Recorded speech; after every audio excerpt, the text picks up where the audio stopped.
با سلام خدمت دوستان و سروران گرامی. امروز با شما هستیم با جلسه دوم آموزش کیف پول فانتوم. امروز بیشتر در مورد اینکه چطور میتونیم با دکس ها کار کنیم، مثلا دکس در ملت فانتوم چطور کار میکنه و چطور میتونیم باهاشون معامله انجام بدیم. البته بیشتر در مورد این کار میکنم باهاتون که چطور بتونین تبدیل رو انجام بدین یا اینکه چطور بتونین استیپیج ها رو کنترل کنین و ضرر بیشتری ندین. خب کیف پول پانتوم رو طبق روال گفت که جلسه اول گفته بودم باز کنین و رمز ورود رو وارد کنین حتما براش. وقتی وارد شدین در این بخش تقریبا قطب نماست وارد این بخش میشین، ترندین توکن ها رو میبینید که توکن های ترندن الان SMG سلیمانی که الان 180,000% سود داده، تقریبا خیلیه. بعد نیوچیلگای، دیل بیتس، استیک آف آل راکس، بعد همینطور پای نتورک که الان خیلی ترنده، تقریبا ریزش رو تجربه کردیم. حالا این همون پای نتورک اصلی نیستش که تو بایننس لیست شده. بعد توکن پاو، ترینینگ سایت های پاو هستش که بسته سولانا قرار لیست بشه، حتما تو این ایدراپ شرکت کنید. صرافی غیر متمرکز جوپیتر، پامفان. جوپیتر بیشترین کار ما با جوپیتر هستش.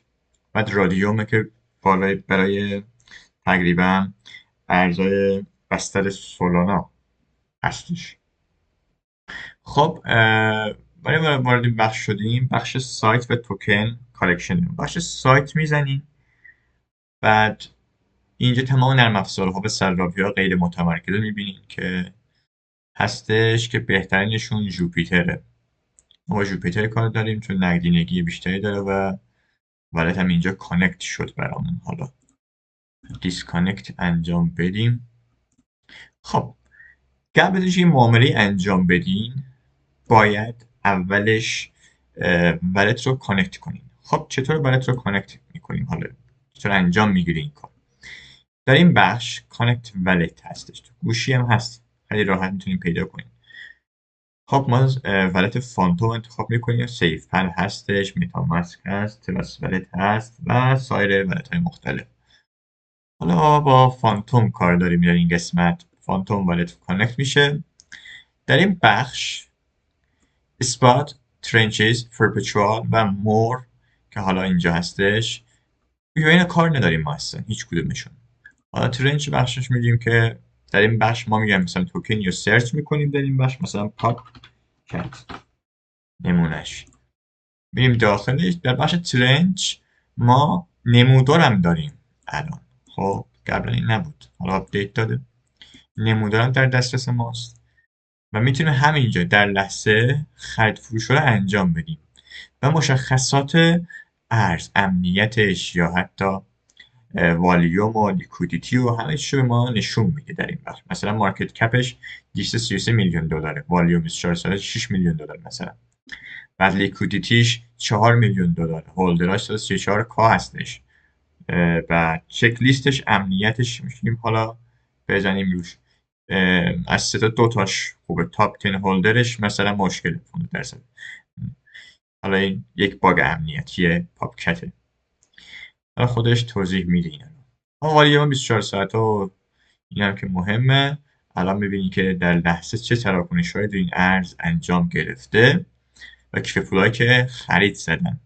کیف پولایی که ما با این کیف پولا خیلی کار داریم. تو جلسات بعدی ترید با کیف پول بیشتر برامون مهمه، نه همینجوری با یه خط روندی و چیزی بکشیم تکنیکالی بریم جلو. این حالا بیشتر کلاسیکو و برای دکس جواب نیست زیاد. به خاطر همین ما با کیف پول بیشتر مانور میدیم و باش کار میکنیم در آینده. بخش پرپچوال یا معاملات قراردادی برای سولانا و اتریوم و ایناست. حالا اصلا با این بخش کار نداریم. ما بخش اثبات و ترنچ کار داریم که حالا گفتم بخش ترنچ برای چیه، بتا، نسخه بتاش هم تازه است. بخش اثبات اینستنت، تریگر، ریکورینگ داریم. خب اینستنت رو ما حالا معاملات فوری ماست، یعنی فوراً میتونیم معامله رو در لحظه باز کنیم. یعنی میتونیم الان میتونیم مارکت بخریم، مثلا $10 بزنی USDT مثلا $10 USDC داری، این که سولانا بهت میده. الان من کفیلم خالیه فعلا، حالا میتونستم شارژ کنم که نکردم. حالا و همینجور بخشی که ترانسفر یا همون چنج هستش میزنی این بخش و تبدیل انجام میگیره درجا. بخش تریگر هم همینطور. در بخش تریگر هم میتونی همینجا همین کار رو انجام بدین، ولی مثلا تریگر سامری ما مثلا اینجا نشون میده که سل اوردر میذاری، بای اوردر میذاری. تو بخش تریگر همین کاره، اوردر گذاریه یه نوعی میتونی انجام بدین مثل ماشه. خب در این بخش صرافی غیر متمرکز جوپیتر بود. خیلی راحت میتونید در اینجا معامله انجام بدین، بسیار ساده. میزان ارزی که مثلا خریدین دلار تتر، مثلا 200 تتر میزنی سولانا بخری، یا اون شت کوینی که AIZ مثلا یه شت کوین بسیار معروفیه و مثلا میتونی اینو بخری، مثلا 200 تتر میزنی و اینگه بهت ارز میده. تقریبا استیپیج اینا برای مثلا معاملات 0.5% و ایناست اکثرا. پیشنهادم برای دکس اینه که بیشتر با پولی که میایین 50 40 30، کمترین خرید شما $20 باشه، $10 باشه کمترین خریدتون. یعنی بیاین $100 رو تبدیل کنیم به 10 قسمت، $50 5 قسمت بعد خرید انجام بدیم. یعنی شت کوین، معامله شت کوین اصلا بیمه نیستش. حتی کل کریپتوکارنسی، کل بازار رمز ارز هیچ گونه بیمه ای نداره براتون. ممکنه پولتون 0 بشه، ممکنه پولتون 100 بشه. پس حتی هر استادی یا در فضای مجازی پیشنهاد خرید بهتون میده، اینو بدونین که پیشنهاد نمیده براتون، میگه که این میشه، این اتفاق ممکنه انجام بگیره مثلا در روزهای آینده. یعنی 100% نیست این قضیه که میخواد رشد کنه یا افت کنه ارزشون. پس به این نکته دقت کنین که با مسئولیت خودتون برین جلو و دانش رو یاد بگیریم بیشتر. دانش رو یاد بگیریم ممکنه ضرر زیانهای شما با سودهای بیشتر جبران بشه. علم رو یاد بگیرید. خب حالا میریم به بخش ستینگ. در این منوال اولترا خودش یه بخش اولترا داریم، اینجا منوال داریم. اولترا بیشتر برای اینکه خودش اتومات کارا رو انجام میده، استیپیج رو انجام میده، خودش اپتیمایز میکنه و بهینه میکنه و براتون ارز رو میخره. ولی در بخش منوال میتونی یه استیپیج بیشتر کنی، کمتر کنی استیپیج رو. استیپیج یعنی لغزش قیمت، یعنی میتونی درصدی که خود کارمزدی که میدین شما، خب همون کارمزده به زبان عامیه و بدین. چون اگر ارزی که نقدینگیش خیلی کم باشه بیشترین استیپیج از شما میگیره. پس دقت کنیم ببینید میانگین نیمه تا 1%، یعنی کمترین بذار بگیریم. حالا این اولترا بهتره، حالا به نظر من خوبه، بهتره. نکنین 9.99 تا بهتون میده از $10. این 13% بهتون کم کرد، خیلی خوب.